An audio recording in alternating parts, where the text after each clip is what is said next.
What it is, boss here.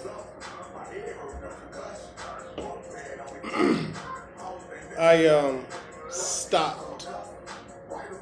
Uh, I stopped in the midst of a workout because something was on my mind that I read, and I blew it off and reposted it anyway.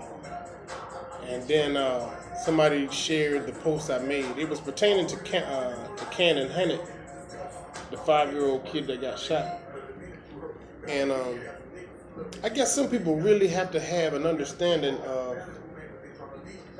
no sensible person with a soul and a heart is going to try to conjure up a racial bias when it comes to children. Or at least I wouldn't think so.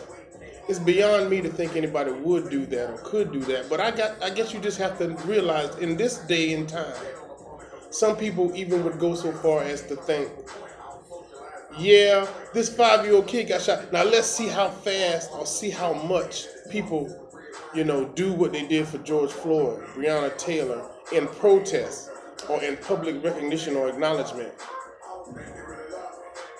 Dude, I don't know how far along in life I would be past my child getting killed before I would worry about if anybody else said or made issue with it as a parent.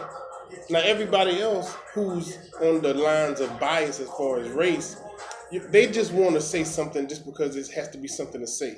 You want to offset Black Lives Matter by something happening to a child who just happens not to be black. But so what? The injustice that happened to that kid, I wouldn't give a shit what color he was, what race he was. There should be some type of justice brought about for that kid, and immediately, whether it becomes a national blase whatever, it won't have time to gain that type of recognition if it's done and dealt with immediately.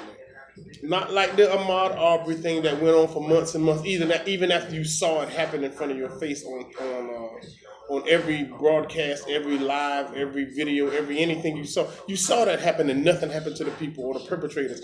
That had time to gain momentum.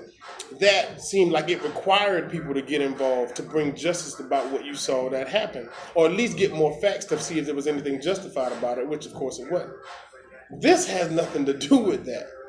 That fucking retard ain't got nothing to do with Black Lives Matter if he shot a freaking 5-year-old kid. He's not doing that on behalf of Black Lives Matter. He's not doing that on behalf of black people. This is somebody who got some kind of mental issue and his ass needs to be locked away or killed. Either or. Okay? Black man saying that on behalf of the fact that I am a father.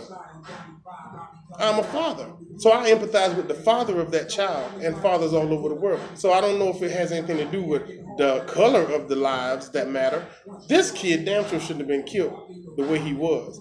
And the person that did that has to be brought to justice. And has been, immediately. It didn't take that long. You didn't have a manhunt. You didn't have a 5-month-long interview as to whether or not that didn't happen.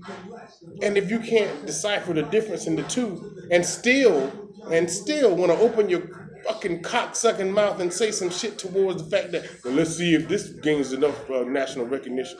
Well, I sure hope they go and paint some stuff on the side of the wall for him. I sure hope. If you do hope, you sure you don't hope because you think that evens the score? Because I wouldn't want to see another white kid killed to try to do something to offset another death that happened on the Black Lives side so many more times often to try to offset it by having more white deaths. I wouldn't want to see that. And there's no score. It doesn't make it any better to see more white people killed or treated unjustly. If you're out in protest of injustice, then you want injustice to solve and stop for everybody. Period.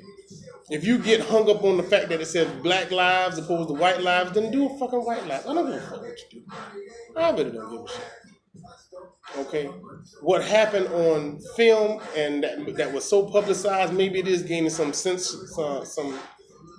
false sense of fame and acclaim now, and you're seeing way more people based on the Black Lives Movement. Now they're catapulted to where you have to interview them. They're on TV. They're telling their story. Blah blah blah. Man, but this has been ongoing for so long. The injustice has to stop.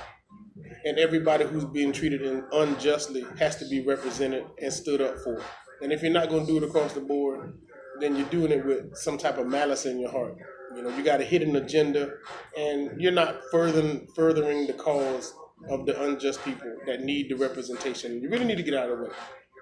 You really need to get out of the way.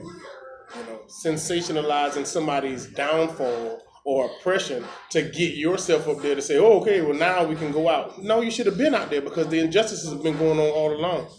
The deaths, the senseless deaths have been going on long enough. The unjust treatment has been going on long enough. When did you decide to get in the fight to where you even get online and put your fucking dirty fingers on a keyboard or type some text some shit? When did you realize that this shit has been going on? How much speed and momentum did it have to catch up before you saw, hey, they've been, unjustly treating people all for years. No shit, decades. And longer than that. It's just when it meant something to you, when it mattered to you. And you're going to get in the fight now because it's a kid that got affected and he happened to be white. So now here comes your white supremacist agenda. Here comes your bias from black to white, and now your agenda becomes something worth mentioning. You're a piece of shit. You're a piece of shit. I saw what I saw, and I reposted what I reposted because it wasn't said by me, but I agreed with it, and I thought it deserved to be mentioned because I know there are more people that believe that when it comes to kids, you're violating everybody. You're violating everything. You're not on behalf of anybody that's in a position to say, yeah, I am in favor of kids. I am in favor of injustice being rectified. I am in favor of if not defunding police, definitely some type of reform. All across the board, those things need to be dealt with and need to be looked at. But when it comes to kids, everybody's in violation. Everybody who violates and does anything wrong to kids is the enemy to me, as far as I'm concerned. They're an enemy. So if you're rooting on the black dude that shot the white kid, fuck you. Fuck you. From me, live. That's what I mean, and that's what I feel about that. You know what I mean? Because that's not furthering anybody, and it's doing anything. If it's doing anything, it's letting the moral standard be lowered tremendously. To think if a black man kills a white child, he's furthering anybody's purpose or anybody's cause. No way. No way. No way. That's not what I'm about. That's not what I'm about at all. And anybody who is freaking riding on the back of young Cannon and the death of young Cannon, if that's what you're using to sensationalize your racist agenda, well, maybe you and your fucking sister haven't had a kid yet, so you don't realize that as a parent, everybody's an enemy when it comes to hurting our kids and killing our kids and doing wrong by our kids. And we stand together, white, black, blue, pink, Asian, Haitian, Korean, Filipino. As parents, we all stand together in favor of keeping our kids safe, no matter what, against no matter whom. So keep your racist agenda to yourself. Keep your hatred agenda to yourself. Because there's no room for that, and we don't want it. And your help is not going to do anything but further destroy this freaking country. And that's what I want to say. That's what I want to say. Love has to prevail, and we got to stand up for that. I don't know. Let's do this first. I'll get at y'all later.